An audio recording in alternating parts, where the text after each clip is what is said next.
ചേട്ടാ നമസ്കാരം. നമസ്കാരം. സത്യം പറഞ്ഞാൽ ഞാനിന്ന് ഭയങ്കര ത്രില്ലടിച്ചിരിക്കുകയാണ്.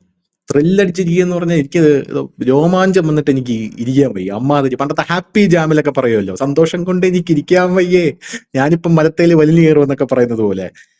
എന്തൊരു കാലഘട്ടത്തിലൂടെയാണ് നമ്മൾ കടന്നു പോകുന്നത്. സത്യം പറഞ്ഞാൽ ഈ മോദി സർക്കാരിന്റെ ഭരണത്തിൽ നമ്മുടെ രാജ്യത്ത് ഇങ്ങനെ ഒരു ഒരു വലിയ ഒരു നീക്കങ്ങൾ, വലിയ ഡിഫൻസ് കാര്യങ്ങൾ, വലിയ രീതിയിലുള്ള തിരിച്ചടികളൊക്കെ കൊടുക്കുമ്പോൾ നമുക്ക് ജീവിക്കാൻ കഴിഞ്ഞതിൽ, ടു ബി ഫ്രാങ്ക്, വളരെ from the bottom of my heart ഞാൻ പറയുകയാണ്, അത് വളരെ ഒരു വലിയൊരു അനുഗ്രഹമായിട്ട് തന്നെ ഞാൻ കാണുന്നു. ഇത് കേൾക്കുമ്പോൾ ഉണ്ടല്ലോ, നമ്മൾ മോദി ഭക്തനാണെന്ന് തോന്നുന്നു ചില ആൾക്കാർക്ക്. അങ്ങനെയൊന്നുമല്ല.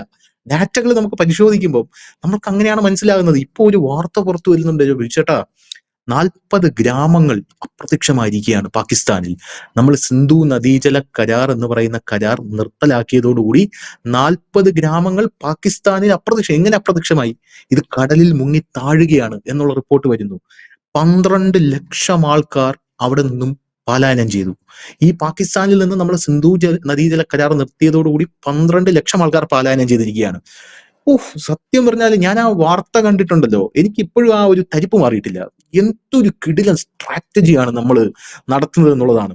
ഈ ഒരു ജല ബോംബ് അവിടെ ഇടുന്നു എന്ന് പറയുമ്പോൾ ഞാൻ ഇത്രയും പ്രതീക്ഷിച്ചില്ല. കൂടിപ്പോയി കഴിഞ്ഞാൽ എന്തെങ്കിലും ഒരു, എന്താ പറയാ, അതിന് ഓൾട്ടർനേറ്റീവായിട്ട് എന്തെങ്കിലും ഒരു കാര്യം പാകിസ്ഥാൻ കണ്ടുപിടിക്കുമെന്ന് നമ്മൾ കരുതിയിരുന്നു. പക്ഷേ ഇപ്പോൾ വരുന്ന റിപ്പോർട്ടുകൾ അനുസരിച്ച് തകർന്ന് തരിപ്പണമായിരിക്കുകയാണ് ആ ബോംബ് യഥാർത്ഥത്തിൽ തകർത്ത് തരിപ്പണമായിരിക്കുകയാണ് പാകിസ്ഥാനെ എന്നാണ് മനസ്സിലാക്കാൻ സാധിക്കുന്നത്. ഇതിൽ എനിക്ക് മനസ്സിലാക്കാനുള്ള ഞാൻ പറയാൻ ഉദ്ദേശിച്ച ഒരു സംഭവം എന്ന് പറഞ്ഞാൽ, നമ്മുടെ രാജ്യം ഒരു സമാധാനപ്രിയമായിട്ടുള്ള ഒരു രാജ്യം എന്നാണ് പല ആൾക്കാരും പറഞ്ഞുകൊണ്ടിരുന്നത്.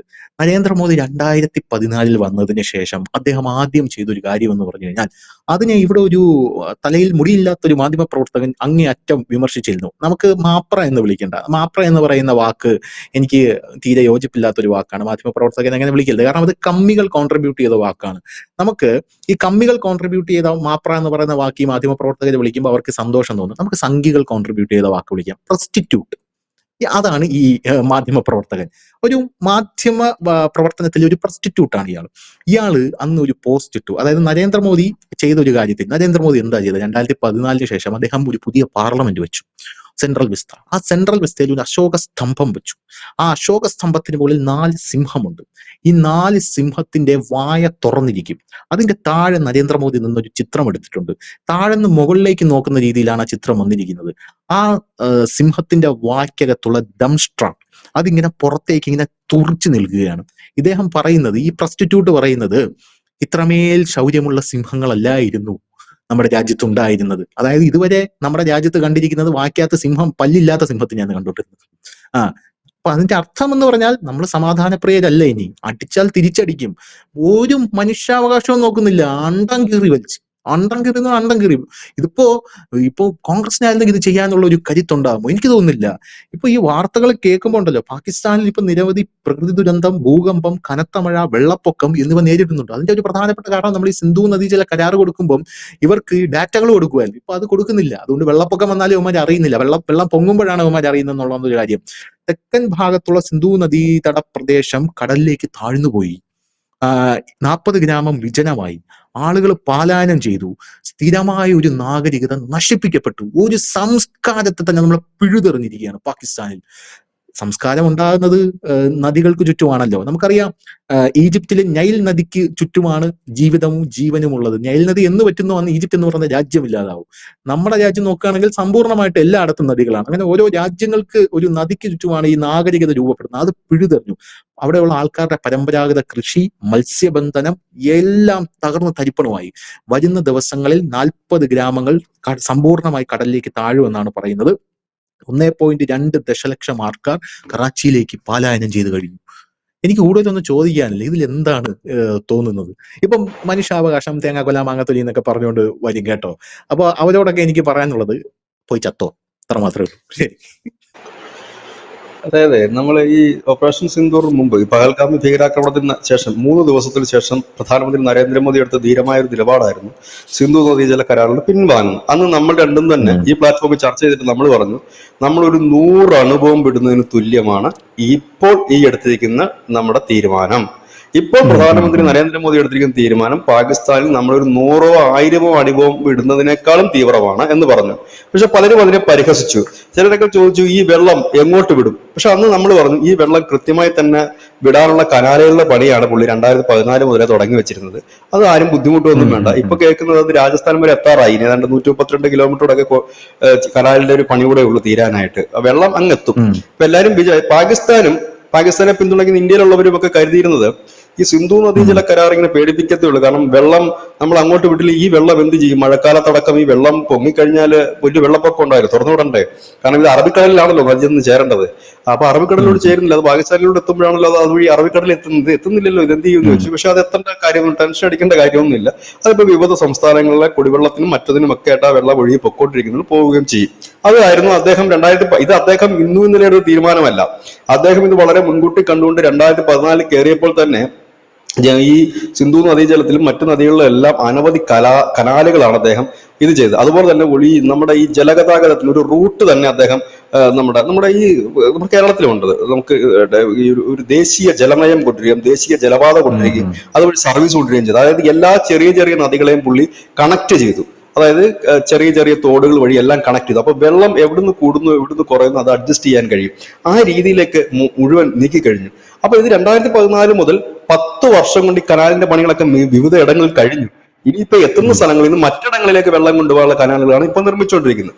അപ്പൊ ഇത് നമ്മൾ ആയിക്കഴിഞ്ഞിരിക്കും. അപ്പൊ ഇങ്ങനെ ഒരു കനാലും ഡാമും ഒക്കെ പണിയുന്നത് കൊണ്ടായിരുന്നു കാശ്മീരിൽ അങ്ങനത്തെ പണിയാനുള്ള പാകിസ്ഥാൻ വലിയ വിഷയമൊക്കെ ഉണ്ടാക്കിയതൊക്കെയാണ്.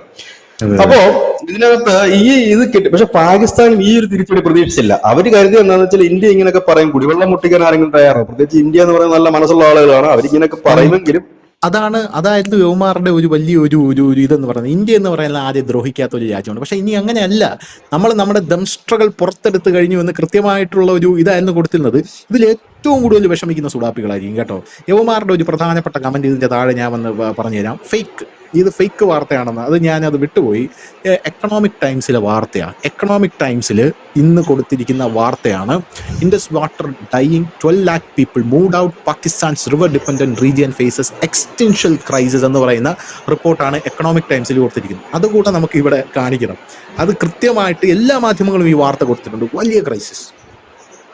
അതായത് ഈ പാകിസ്ഥാന്റെ കണക്കൂട്ടൽ തെറ്റിയത് എവിടെയെന്ന് വെച്ചാൽ അവർ കരുതിയത് ഈ ഉം. പാക് അധിനിവേശ കാശ്മീരിൽ കൊണ്ട് ഇന്ത്യ ഒരു സർജിക്കൽ സ്ട്രൈക്ക് നടത്തി അവരുടെ ഒരു പ്രതികാരം അവിടെ തീർക്കും എന്ന് കരുതി. പിന്നെ ഈ സിന്ധു നദീജല കരാറിൽ നിന്ന് പിന്മാറിയെങ്കിലും അത് വെറുതെ ഒരു ഇതാണ്, അടിയൊക്കെ തീരുമ്പോൾ വീണ്ടും പുനഃസ്ഥാപിക്കും കരുതി. ഇത് പുനഃസ്ഥാപിച്ചില്ല എന്ന് തന്നെയാണ് വരുന്നത്. ഇവിടെ ഒരു ഭാഗത്ത് നമ്മുടെ ആയുധങ്ങൾ അവിടുത്തെ ഭീകരവാദികളെ തകർത്ത് തരിപ്പണമാക്കിയപ്പോൾ ഇവിടെ നമ്മളുടെ ജലബോംബ് തകർത്തത് 12 ലക്ഷം. അത് പാകിസ്ഥാനിൽ വലിയ ബുദ്ധിമുട്ടാണ്. കാരണം കുടിവെള്ളം മുട്ടിക്കുക എന്നുള്ളത് ദുഃഖകരമായ കാര്യം തന്നെയാണ്. പക്ഷെ മുട്ടിക്കാൻ തരമില്ല. കാരണം എന്തുകൊണ്ടാണ് സിന്ധു നദീജല കരാറിൽ നമ്മൾ പിന്മാറി? അതും കൂടി നമ്മൾ അറിയണം. എന്തുകൊണ്ട് അതിന് പിന്മാറി? പാകിസ്ഥാന്റെ വെള്ളം കൂടി മുട്ടിക്കുക എന്നുള്ളതല്ലായിരുന്നു. പഞ്ചാബ് സിന്ധു പ്രവിശ്യയിൽ നിന്നാണ് ഏറ്റവും കൂടുതൽ ഭീകരന്മാർ കാശ്മീരിലേക്ക് എത്തുന്നത്. അവിടെയാണ് ഈ ഭീകരവാദികളുടെ കേന്ദ്രങ്ങളുള്ളത്. അതായത് നമ്മുടെ വെള്ളം കുടിച്ചുകൊണ്ട് നമ്മുടെ രക്തം തന്നെ എടുക്കാനായിട്ടുള്ളവരെ പ്രാക്ടീസ് ചെയ്യിക്കുന്നിടം ഈ പഞ്ചാബ് സിന്ധു പ്രവിശ്യ എന്നുള്ളതാണ്. ഭീകര ക്യാമ്പുകൾ അനവധിയുള്ളത്, വലിയ വലിയ ഭീകര കേന്ദ്രങ്ങളുള്ളത്. അവിടെ നിന്നുള്ളവരാണ് ഏറ്റവും കൂടുതൽ ഭീകരന്മാരായിട്ട് നമ്മുടെ കാശ്മീരിൽ എത്തുന്നത്, നമുക്ക് തലവേദന ഉണ്ടാക്കുന്നത്. അതായത് നമ്മുടെ വെള്ളമൊക്കെ കുടിച്ച് നമ്മുടെ വെള്ളം കൊണ്ട് കൃഷിയൊക്കെ ചെയ്ത് തിന്നു കൊഴുത്തിരുന്നിട്ടാണ് ഇവിടെ വരുന്നത്. ഇനി അത് വേണ്ട. അതാണ് അദ്ദേഹം പറഞ്ഞത്, രക്തവും വെള്ളവും കൂടെ ഒരുമിച്ച് ഒഴുകില്ല എന്ന് അദ്ദേഹം പറയാനുള്ള പ്രധാനപ്പെട്ട കാരണം അത് തന്നെയാണ്. ഇവിടെ ഇപ്പൊ എന്താ സംഭവിച്ചതെന്ന് വെച്ച് കഴിഞ്ഞാൽ ഈ സിന്ധു നദി ചെന്നെത്തുന്ന, അതായത് അറബിക്കടലിലേക്ക് പതിക്കുന്ന പരോച്ചാൻ എന്ന് പറയുന്ന ഒരു പ്രവിശ്യയുണ്ട്. പരോച്ചാൻ എന്ന് പറയുന്ന പ്രവിശ്യ. അപ്പൊ അതിന്റെ ഒരു 10 കിലോമീറ്റർ ചുറ്റളവിലുള്ള ഗ്രാമങ്ങളാണ് എല്ലാം ഇപ്പോൾ നിലവിൽ വെള്ളത്തിനടിയിലായി കഴിഞ്ഞു. വെള്ളത്തിനടിയിൽ പോയി. കാരണം ഈ നദിയിൽ നിന്നുള്ള വെള്ളം അറബിക്കടലിലേക്ക് പതിക്കാതെ വരുമ്പോൾ സ്വാഭാവികമായി കടൽ വെള്ളം അകത്തേക്ക് കയറും. കടൽ വെള്ളം അകത്തേക്ക് കയറി കഴിഞ്ഞാൽ വേറൊരു പ്രശ്നം കൂടെ ഉണ്ട് ധനുഷേ. ഈ കടൽ വെള്ളം എന്ന് പറയുമ്പോൾ ഞാൻ ഈ കുട്ടനാടുകാരോടൊക്കെ ചോദിച്ചറിയാം, ഓരുവെള്ളം എന്ന് പറയും കൂടുതൽ പാലപ്പുഴക്കാരും കുട്ടനാടുകാരും പറയും. അതായത് കടലിൽ നിന്ന് കയറുന്ന ഈ വെള്ളത്തിന് ഓരിന്റെ അംശം, അതായത് ഉപ്പിന്റെ അംശം കൂടുതലായിരിക്കും. അപ്പൊ അത് പിന്നെ കൃഷിയോഗ്യമല്ല ആ വെള്ളം കയറുന്നത്.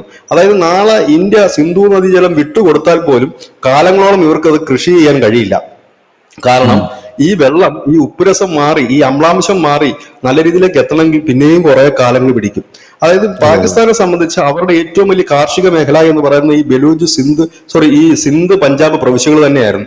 അവിടെയാണ് ഇപ്പോൾ കടുത്ത ആദ്യം ഒരു വരൾച്ചയിലേക്ക് പോയി, മറ്റൊന്ന് ഇതിലേക്ക് പോയി. അത് മാത്രവുമല്ല, കാലാവസ്ഥയിലും അവിടെ വ്യതിയാനം സംഭവിച്ചു. മറ്റൊന്ന്, ഉം. ഇന്ത്യ ആയിരുന്നു പാകിസ്ഥാനും ബംഗ്ലാദേശിനും അടക്കം എല്ലാവർക്കും ഈ കാലാവസ്ഥ സംബന്ധിച്ചുള്ള ഡേറ്റാസ് കൊടുത്തുകൊണ്ടിരുന്നത്. ഇന്ത്യ ഇപ്പൊ പാകിസ്ഥാൻ അതെ. അത് കൊടുക്കുന്നില്ല. അതുമൂലം എന്ത് സംഭവിച്ചു എന്ന് വെച്ചാൽ പാകിസ്ഥാനിലെ പിന്നെ തീവ്രമായ മഴ അവരറിയുന്നില്ല, ഭൂകമ്പം അവർ അറിയുന്നില്ല, വെള്ളപ്പൊക്കം അവർ അറിയുന്നില്ല, അങ്ങനെ അനവധി കാര്യങ്ങൾ അറിയുന്നില്ല. അപ്പൊ ചോദിക്കും, ഇന്നലെ നമ്മുടെ രാജ്യത്ത് ഒരു ഭൂകമ്പം ഉണ്ടായിരുന്നു, മേഘവിസ്ഫോടനം. ഉം. ഉം. മേഘവിസ്ഫോടനം ഇടയ്ക്കിടയ്ക്ക് ഉണ്ടാകുന്ന ഒരു ഇടമാണ് ഈ പറയുന്ന ഈ ഉത്തരാഖണ്ഡിന്റെ പല ഭാഗങ്ങളിലും മണ്ണിടിച്ചിലും മേഘവിസ്ഫോടനം. ഈ മുമ്പ് 3.5 വർഷം മുമ്പും നമ്മൾ കണ്ടതാണ് ഈ അതൊക്കെ. ഈ നമ്മുടെ പ്രേക്ഷകർക്ക് വേണ്ടിയാ ചേട്ടാ, ഈ ഗ്രാമങ്ങൾ സമുദ്രത്തിനടിയിലാകുന്നു എന്ന് പറയുന്നുണ്ടല്ലോ, എന്താണ് ആ പ്രതിഭാസത്തിന് പിന്നിൽ? ഈ സിന്ധു നദീജല കരാർ നമ്മൾ നിർത്തുമ്പോൾ എങ്ങനെയാണ് ഇവരുടെ ഗ്രാമങ്ങൾ, 40 ഗ്രാമങ്ങൾ സമുദ്രത്തിനടിയിലേക്കായി പോകുന്നത്? അത് പറയാമോ? ഒന്ന്, ഈ പറയുന്നത് ഞാൻ നേരത്തെ തന്നെ പറഞ്ഞതാണ്, അതായത് സിന്ധു ഉം. നദി ചെന്ന് എത്തുന്നത് അറബിക്കടലിലേക്കാണ്. ഒരുപക്ഷെ ഉം. ഈ ഉം. കേരളത്തിൽ അങ്ങോളം ഇങ്ങോളം യാത്ര ചെയ്തവർക്ക് പൊഴികളെ കുറിച്ച് കണ്ടാണ്. പൊഴി ഇപ്പൊ ഈ ഉം. ആലപ്പുഴ ഉം. തന്നെ ആണെങ്കിൽ അനവധി പൊഴികളുണ്ട്. അന്ധകാരന അഴിയുണ്ട്, അതുപോലെ തന്നെ തോട്ടപ്പുഴ സ്പിൽവേ ഉണ്ട്, അങ്ങനെ ഒരുപാട് കാര്യങ്ങൾ. അതായത് നമ്മുടെ നദികൾ ചെന്ന് കടലിനോട് ചേരുന്ന ആ ഒരു ഭാഗമുണ്ട്. അപ്പൊ ഈ നദികളിൽ നിന്നുള്ള വെള്ളം അങ്ങോട്ട് പോവുകയും അവിടെ നിന്നുള്ള വെള്ളം തടുത്തു നിർത്തുകയും ഒക്കെയാണ് നമ്മൾ ചെയ്തുകൊണ്ടിരുന്നത്. പക്ഷെ ഇതിനകത്തൊരു കുഴപ്പം, ഉം. ഇവിടുന്ന് വെള്ളം അങ്ങോട്ട് പോകാനില്ല. അതായത് രണ്ട് വെള്ളം ഫോഴ്സ് ആണ്, അങ്ങോട്ടും ഇങ്ങോട്ടും തള്ളി നിൽക്കുകയാണ്. ഇതിനകത്ത് ഒരു വെള്ളമില്ല, ഉം. ഇങ്ങോട്ടേക്ക് വരവില്ല എന്ന് പറയുമ്പോൾ എന്ത് പറ്റും? സ്വാഭാവികമായി ഇവിടുന്ന് വരുന്ന, അല്ലെങ്കിൽ ഈ ഭാഗത്തുനിന്ന് വരുന്ന വെള്ളത്തിന് ഈസി ആയിട്ട് ഇപ്പുറത്തേക്ക് എത്താൻ പറ്റും. ഇവിടെ ഇല്ല, ഇവിടെ ഫോഴ്സ് ഉം. ഇല്ല. അതായത് ഈ രണ്ടെണ്ണം വെക്കുമ്പോഴത്തേന് അതിനൊരു ഫോഴ്സ് ഇല്ല. ആ ഫോഴ്സ് ഒന്ന് പോയി. അപ്പൊ ഒന്നിങ്ങനെ വരണ്ടേ സ്വാഭാവികമായിട്ടും? അവിടെയാണത് ഉം. കയറി വരും. വെള്ളത്തിന്റെ ഒരു വലിയ കയറ്റമുണ്ടെന്നാണ് ആ വാർത്തയിൽ പറയുന്നത്. വെള്ളം കയറിയിട്ടാണ് ഈ ഗ്രാമങ്ങൾ, ആദ്യം 10 ഗ്രാമങ്ങളാണ്, ഈ പറയുന്ന പരോചാലിലെ 10 ഗ്രാമങ്ങളാണ് വെള്ളത്തിനടിയിലായത്. അവിടെ ശവസംസ്കാര ചടങ്ങ് പോലും നടത്താൻ കഴിയാത്തൊരു സാഹചര്യം അവിടെ ഉണ്ട് നിലവിൽ. അത് കഴിഞ്ഞിട്ട് അതിന്റെ ബാക്കിയുള്ള ഗ്രാമങ്ങൾ, അങ്ങനെ ഈ 40 ലക്ഷം ഈ കടലിനോട് ചേർന്ന് കിടക്കുന്ന ഈ സിന്ധു നദീജലം ചെന്ന് അവസാനിക്കുന്ന ഇടങ്ങളിലാണ് ഈ കടൽ കയറ്റം. കാരണം ഇതെല്ലാം സമുദ്രനിരപ്പിൽ നിന്ന് താഴ്ന്ന പ്രദേശമാണ്. ആ ഉം. പ്രദേശത്തേക്ക് വലിയ രീതിയിൽ കടൽ കയറിയതാണ്. ആ കടൽ കയറി കടലെടുത്ത് പോവുകയാണ്. നമുക്കറിയാം, നമ്മുടെ ഈ കേരളത്തിന്റെ ഒക്കെ തന്നെ തീരപ്രദേശങ്ങളിൽ സഞ്ചരിക്കാമെങ്കിൽ ഈ കാലവർഷക്കാലത്തും മറ്റുമൊക്കെ വലിയ കടലാക്രമണം വരികയും തീരം കടലെടുക്കുകയും ചെയ്യുന്ന കാഴ്ച നമ്മൾ കാണാം. കാരണം കഴിഞ്ഞ ദിവസം വരെയൊക്കെ വലിയ കരയുണ്ടായിരുന്ന ഇടങ്ങളൊക്കെ നിമിഷ നേരം കൊണ്ടാണ് കടലെടുത്തുകൊണ്ട് പോകുന്നത്. ഇപ്പൊ ഈ കരിമണലുമായി ബന്ധപ്പെട്ടൊക്കെ ആ വിവാദം ഉയർന്നു വരുന്നതും അതുകൊണ്ട് തന്നെയാണ്. ഈ മണൽ കൂടുതലായിട്ട് എടുത്തു പോകുമ്പോൾ സ്വാഭാവികമായിട്ട് തന്നെ കരയില്ലാതാകും. കര കവർന്നെടുത്ത് കടൽ വരും. കടൽ എന്ന് പറയുന്നത് ഒരു കുപ്പിക്കകത്തോ ബക്കറ്റിലുള്ള വെള്ളമല്ല, ഒരു വലിയ സമുദ്രമാണ്. അതിനെ തടുത്തു നിർത്തുക പ്രയാസകരമാണ്. അപ്പൊ അത് കടന്നു വരിക എന്നുള്ളതാണ് ഒരു വലിയത്. അതിനെ നമ്മളുടെ ഇവിടെ തുലനം ചെയ്യാൻ എന്തെങ്കിലും ഒന്ന് വേണം. തുലനം ചെയ്യാൻ ഒന്നുമില്ല എങ്കിൽ അത് കടന്നു വരിക തന്നെ ചെയ്യും. മറ്റൊന്ന്, ഈ കടന്നു വരുന്ന വെള്ളം ഈ പറയുന്ന പഞ്ചാബ് സിന്ധു പ്രവിശ്യകളിലൊന്നും കൃഷിക്ക് അനുയോജ്യമല്ല ഈ വെള്ളം. കാരണം ഇത് ഉം. ഓരംശമുള്ള വെള്ളമാണ്, ഉപ്പംശമുള്ള വെള്ളമാണ്, ഈ അമ്ലത്തിന്റെ ഇതുള്ള വെള്ളമാണ്. അമ്ലത്തിന്റെ ഇതുള്ളതാണെങ്കിൽ കൃഷി ചെയ്യാൻ കഴിയില്ല. ഇതിന്റെയൊക്കെ കറക്റ്റ് കഥയാണെങ്കിൽ കുട്ടനാട്ടെ ഏതെങ്കിലും കർഷകനോട് ചോദിച്ചു കഴിഞ്ഞാൽ തന്നെ കൃത്യമായിട്ടൊരു വിവരം അവർ പറഞ്ഞു തരും, ഇത് എന്താണ് അവിടെ ഉം. സംഭവിക്കുന്നത് ഉം. എന്നുള്ളത്. ഇത് എന്ത് പറ്റുമെന്ന് വെച്ച് കഴിഞ്ഞാൽ, ഇത് കടുത്തായി വെള്ളത്തിനടിയിലാകുന്നത് പോട്ടെ, ഗ്രാമങ്ങൾ പോകുന്നു കരുതാം നമുക്ക്. അവർക്ക് എങ്ങോട്ടെങ്കിലും ഈ പറയുന്ന 12 ലക്ഷം പേർക്ക് പലായനം ചെയ്ത് എവിടെയെങ്കിലും മാറി താമസിക്കാമെന്ന് കരുതാം. ഇന്ന് ഉം. അവരുടെ സ്വന്തം രാജ്യത്തിന്റെ ആവശ്യങ്ങൾക്ക് ഉള്ള പച്ചക്കറിയില്ല, ഉൽപ്പന്നങ്ങൾ പോലും ഉൽപ്പാദിപ്പിക്കാൻ കഴിയാത്ത സാഹചര്യം വരും. കാരണം ഈ വെള്ളം ആണ് അവരുടെ കനാൽ വഴി മറ്റ് കൃഷിയിടങ്ങളിലേക്കും എത്തുന്നത്. ഈ വെള്ളം എത്തിക്കഴിഞ്ഞാൽ സംഭവിക്കുന്നത് എന്താണെന്ന് ചോദിച്ചു കഴിഞ്ഞാൽ, ഈ ഓര് നിറഞ്ഞ, അല്ലെങ്കിൽ ഈ അമ്ലാംശം, കടൽ വെള്ളത്തിൽ ഉപ്പാണെന്ന് അറിയാമല്ലോ, ആ വെള്ളം ചെന്ന് ഉം. കഴിഞ്ഞാൽ എന്ത് കൃഷി ചെയ്യാൻ കഴിയും? അതായത് അവിടെ ഈ പറയുന്ന ഈ പിന്നെ പാകിസ്ഥാൻ പഞ്ചാബ് പ്രവിശ്യയിലൊക്കെ വിളഞ്ഞിരുന്ന ഗോതമ്പ് ആയാലും മറ്റുള്ളതായാലും ഉപ്പുവെള്ളത്തിൽ കൃഷി ചെയ്യാൻ കഴിയില്ലല്ലോ. ഇതാണ് അവിടെ ഉം. അവർ ഉം. ഉം. അഭിമുഖീകരിക്കുന്ന പ്രശ്നം. ഒരുപക്ഷെ ഇതിൽ നിന്ന് ശ്രദ്ധ തിരിക്കാനോ ഇല്ല ഇതിന്റെ പേരിലോ ഒരുപക്ഷെ പാകിസ്ഥാൻ ഒരു അറ്റാക്കിന് വേണ്ടി ശ്രമിച്ചേക്കാം. ഏതായാലും ഇപ്പോൾ നമുക്ക് ലഭ്യമാകുന്ന ഒരു വിവരം, ഈ സെപ്റ്റംബർ 22 മുതൽ ഒക്ടോബർ 2 ഉം. വരെ അതീവ ജാഗ്രതാ നിർദ്ദേശം പാലിക്കണമെന്ന് ഇപ്പോൾ എല്ലാ വിമാനത്താവളങ്ങൾക്കും നമ്മുടെ ഇന്ത്യ ഗവൺമെന്റ് ഒരു മുന്നറിയിപ്പ് നൽകിയിട്ടുണ്ട്. ഉം. വളരെ ഉം. ഉം. കർശനമായിരിക്കണം. ചെറിയ ചെറിയ ഏതെങ്കിലും ഒരു മെസ്സേജോ ഇല്ലെങ്കിൽ നിങ്ങൾക്ക് എന്തെങ്കിലും ഒരു സംശയം തോന്നുന്നത് കണ്ടാൽ ലോക്കൽ പോലീസിനെ അറിയിക്കാം, IB ഉദ്യോഗസ്ഥരെ അറിയിക്കാം, അങ്ങനെയൊക്കെ പറഞ്ഞു കഴിഞ്ഞിട്ടുണ്ട്. കാരണം ഒരു ഒരു ഒരു ഒരു എന്തോ ഒന്ന് ഉരുത്തിരിഞ്ഞ് വരുന്നു. അതിർത്തിയിൽ അവർ നടത്തുന്ന ചില ഭീകരവാദ കേന്ദ്രങ്ങളും മറ്റുമൊക്കെ ഉണ്ട്. മറ്റൊന്ന്, ഒപ്പം തന്നെ എന്തെങ്കിലും തരത്തിലൊരു ഭീകരാക്രമണം ഇന്ത്യ നടത്താനുള്ള സാഹചര്യം നിലനിൽക്കുന്നു. കാരണം ഇപ്പോൾ പാകിസ്ഥാനെ സംബന്ധിച്ച് കുറച്ചുകൂടി ഒരു പവർ കിട്ടിയിട്ടുണ്ട് അവർക്ക്. കാരണം ഇന്ത്യയും അമേരിക്കയും തമ്മിൽ ഇപ്പോൾ ഉടക്കി നിൽക്കുന്നു. അതുകൊണ്ട് ഇപ്പൊ നമ്മൾ എന്ത് ചെയ്താലും അമേരിക്കയുടെ ഒരു സപ്പോർട്ട് കിട്ടും എന്നൊക്കെയാണ് അവരുടെ ഒരു ധാരണ മുമ്പോട്ട് പോകുന്നത്. അതെ അതെ അതെ അത് തന്നെ അല്ല, ട്രംപ് ഇന്നലെ പറയുന്ന കേട്ടു പാകിസ്ഥാനോട് ഞാൻ വേറെയും ചില കരാറുകൾ ഒപ്പിടാൻ പോവുകയാണെന്നാണ് പറയുന്നത്. ഈ കരാറൊക്കെ ഒപ്പിട്ടിട്ട് എന്താണ് ഗുണം എന്നുള്ളത് കാത്തിരുന്ന് കാണേണ്ട കാര്യം തന്നെയാണ്. ഏതായാലും അതിന്റെയും കൂടി ഒരു ഹുങ്കിലാണ് നമ്മൾ കാണേണ്ടത് ഈ കാര്യങ്ങളെ. പക്ഷെ കഴിഞ്ഞ ദിവസം നമ്മുടെ പൂഞ്ച് സെക്ടർ മേഖലയിൽ ഒരു വെടിവെപ്പ് നടന്നിരുന്നു. നിയന്ത്രണ രേഖയിൽ വെടിവെപ്പ് നടന്നെന്നാണ് ചില മാധ്യമങ്ങൾ റിപ്പോർട്ട് ചെയ്തിരുന്നത്. പക്ഷെ അത് തെറ്റാണ് എന്ന് നമ്മുടെ സേന തന്നെ അറിയിച്ചു. അങ്ങനെ ഒരു വെടിവെപ്പ് നിയന്ത്രണ രേഖ നടന്നിട്ടില്ല. ചില വേറെ ചില ഇടങ്ങളിൽ ഒരു കുറച്ചു സമയത്തേക്ക് വെടിവെപ്പ് ഉണ്ടായിരുന്നു എന്നുള്ളത് യാഥാർത്ഥ്യമാണ്. അത് നമുക്കറിയാലോ, കാശ്മീർ മേഖലയിൽ ഈ അതിർത്തിയിൽ വെടിവെപ്പ് ഉണ്ടാകാറുണ്ട്, ചെറിയ ചെറിയ വെടിവെപ്പ് ഉണ്ടാകും. നിയന്ത്രണ രേഖയിലെ വെടിവെപ്പ് എന്ന് പറയുമ്പോൾ അർത്ഥം മാറും ധനുഷേ. ഈ നമ്മൾ ഈ റിപ്പോർട്ട് ചെയ്യുമ്പോൾ നമ്മൾ ഒരുപക്ഷെ ഓർക്കില്ല, നിയന്ത്രണ രേഖയിൽ വെടിവെച്ചു എന്ന് പറഞ്ഞാൽ അത് ഇന്റർനാഷണൽ തലത്തിലെ യുദ്ധമാണത്. നിയന്ത്രണ രേഖ എന്ന് വെച്ചാൽ ലീഗലി ഉള്ള നിയന്ത്രണ രേഖയാണ്.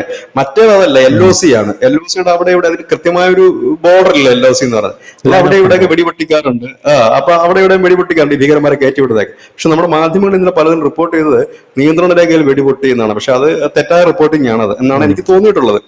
അങ്ങനെ ചെയ്യാൻ പാടില്ല. അതായിരിക്കണം ഒരു പക്ഷെ സേന വന്നല്ല തിരുത്തിയത്, അങ്ങനെ നടന്നിട്ടില്ല എന്ന്. അപ്പൊ എന്തായാലും 80% ആൾക്കാരും അവിടെ നിന്നും പലായനം ചെയ്യുന്നു എന്നുള്ള റിപ്പോർട്ടുകളാണ് വരുന്നത്. വിജനമായി 40 ഗ്രാമങ്ങൾ വെള്ളത്തിന്റെ അടിയിൽ മുങ്ങിത്താഴുകയാണ്. വൈകാതെ തന്നെ ആ ഒരു പ്രദേശം സമ്പൂർണമായി കടലെടുക്കും എന്നാണ് അറിയാൻ സാധിക്കുന്നത്. ഇപ്പൊ തന്നെ നമ്മുടെ അൽ ജസീറ അടക്കമുള്ള ഈ കൂടുതൽ സുഡാപ്പി അനുകൂല മാധ്യമങ്ങളുണ്ടല്ലോ, അവര് മറ്റേ പണി തുടങ്ങിയിട്ടുണ്ട്. മറ്റേ അമ്മയുടെ ശവകുടീരത്തിൽ കാലോളം ഉപ്പിൽ, മറ്റേ വെള്ളം കയറിയപ്പോൾ കാലോളം ഉപ്പിൽ, മുട്ടോളം ഉപ്പുവെള്ളത്തിൽ മുങ്ങിത്താഴ്ന്ന് പ്രാർത്ഥിക്കുന്ന ഹബീബുള്ളയുടെ ചിത്രമൊക്കെ പുറത്തു വിട്ടിട്ടുണ്ട്. അവര് എന്തായാലും ഹബീബുള്ളയുടെ നെഞ്ച് പൊട്ടുന്നു എന്നൊക്കെ പറഞ്ഞ ചിത്രങ്ങളുണ്ടല്ലോ പുറത്തു വിട്ടിട്ടുണ്ട്. എന്തായാലും എനിക്ക് സന്തോഷം മാത്രമേ ഉള്ളൂ. ഇനിയും ഇതുപോലുള്ള വമ്പൻ തിരിച്ചടികൾ കൊടുക്കാൻ പറ്റുമെങ്കിൽ, യുവമാരെ മുച്ചൂടും മുടിച്ചു കളയാൻ പറ്റുമെങ്കിൽ നമുക്ക് അങ്ങേയറ്റം സന്തോഷമാണ് എന്ന് പറഞ്ഞുകൊണ്ട് നമുക്ക് നിർത്താം. Thank you so much.